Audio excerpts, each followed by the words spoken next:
Hey buns, so Blizzard has just posted the biggest MMO player housing bombshell of all time. Get this, Midnight, the upcoming expansion, will have player housing, but we knew that already. It's gonna have plots and neighborhoods, yes, like in FFXIV, but it will be missing the FFXIV feature of being evicted when you don't pay rent. You know what, let me just read this for you. As part of a focus on wide adoption, we wanted to ensure that housing is available to everyone. If you want a house, you can have a house. No exorbitant requirements or high purchase costs, no lotteries, and no onerous upkeep. And if your subscription lapses, don't worry, your house doesn't get repossessed.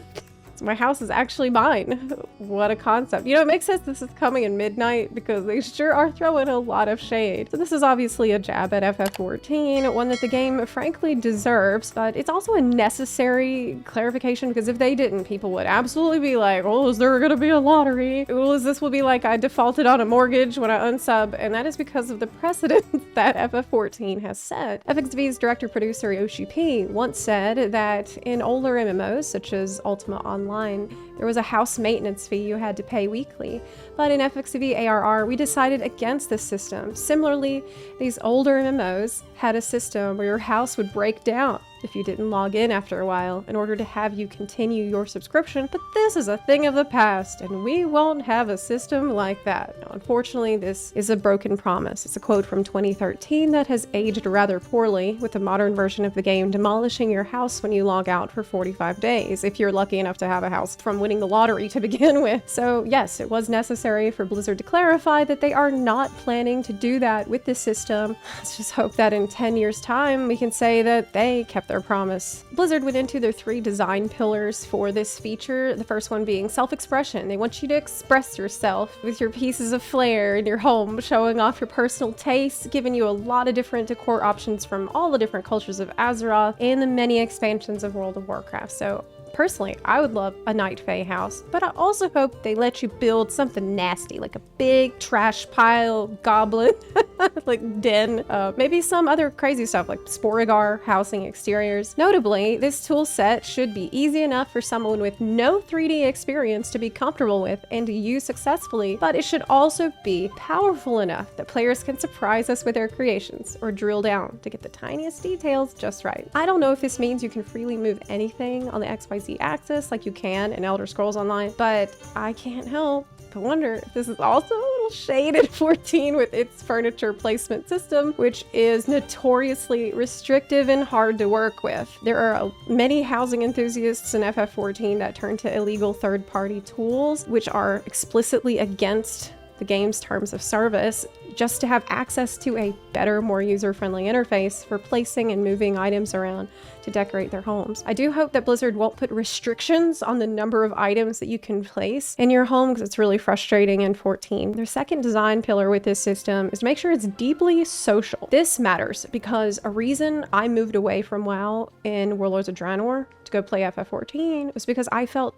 deeply isolated and sad sitting in my lonely garrison. I do think neighborhoods are going to go a long way towards alleviating this problem, having it feel more social depending on how you can progress as a community, because it seems like they are going to gamify it to encourage the social interaction. They said the houses are organized into roughly 50 plot neighborhoods, letting players live next to each other, work together, and share in the rewards of being part of the neighborhood. And that's great, but please just don't make me grind like neighbor points for a 1% damage buff, okay? Just don't do it. Sorry guys, I can't raid tonight because I gotta finish decorating the toilet. There are both public and private neighborhoods. The public ones are just infinitely generated by the servers as needed, so there's going to be no artificial scarcity here. The private ones are created by groups of friends or guilds, and they showed some concept art for this, and as you can see, little square plots throughout the area look pretty familiar if you've seen wards in FF14. And if you are coming from that game like me, you might already be scanning this art for like what you think is the best plot, and that is something that I'm curious about, because those best plots in the wards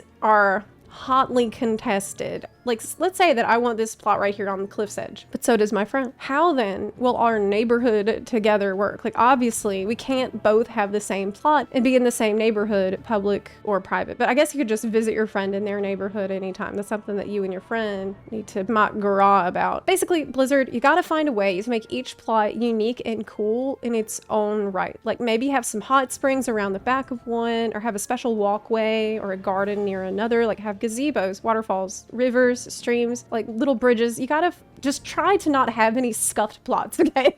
You don't want someone to feel they got muscled into a crap plot just so they could be in their friend's neighborhood. This concept art is for the Horde housing district, or zone, which is inspired by Durotar, its coastline, and Ajara. Part of it kind of looks like Shimmering Flats type stuff for Thousand Needles. The Alliance counterpart will take inspiration from Elwyn Forest, Westfall, and Duskwood. They said they picked those as starting points because they're iconic for these factions. A lot of people feel like the starting zones are home already, and so I guess that means we're getting the Goldshire Red Light District confirmed. I think I want to be in the creepy forest Duskwood part. Imagine going outside to check your mail and get the paper and you just get slapped around by Stitches who's walking down the road. Throughout this post it says things like houses, plural, houses you own. So wonder how many you can buy. Could I buy a house on every character on my account? There's gotta be a limit, right? Like, I mean, surely no one would try to buy up every plot in a neighborhood for themselves, right? Like, they need to think about all the ways that players will abuse this system and build safeguards against it. So for example, as Laser Pew Pew pointed out wisely on Reddit, what about streamers who try to charge money for letting people join their exclusive private neighborhood? Hey, tier 3 subs only in the bun hood, okay? That's a joke. I'm just kidding. We'll accept tier 1 subs. That's a joke. That's a joke. Okay, I wouldn't do that.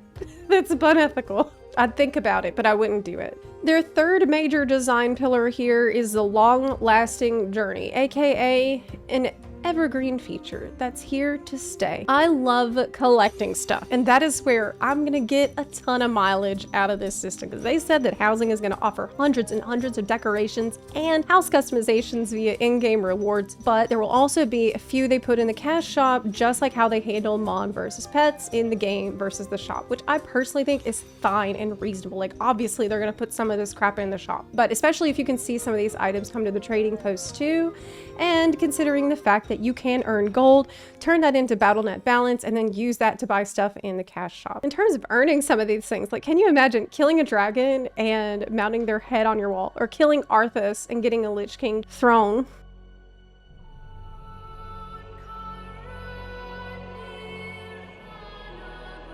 Frozen toilet. PvP achievement reward for Orc Slayer or Human Slayer lets you put a head on a pike in your yard. That's a really bad idea. I'm probably gonna end up being the reason they add a neighborhood HOA. On the patch 11.1 PTR, we have seen the new campsite tab on the collection window, and as soon as I'd seen that, as well as the sneak peeks of Undermined's new apartment feature that's coming, I couldn't help but imagine that they might also add a new tab there for decor. And based on this blog post, that does sound like it's the plan, where they said that housing rewards will be account wide. They said you'll be able to use your decor collection no matter which character earns it. That's the magic word, baby. Collection. If you have a crow brain, you get it. Like, I would like to collect some of the weird little items that are already in the game. I saw this kitchen in Bellamet that had a cutting board and a little salad, and even had a sink with dirty dishes in it, and like bed sheets made out of leaves with a backpack and little boots next to the bed. The Goblin Grill, like takeout noodle boxes and Mountain Dew cans you could lay around everywhere. Like check out this block of cheese, literal block of cheese. Maybe some juicy artwork you could put up.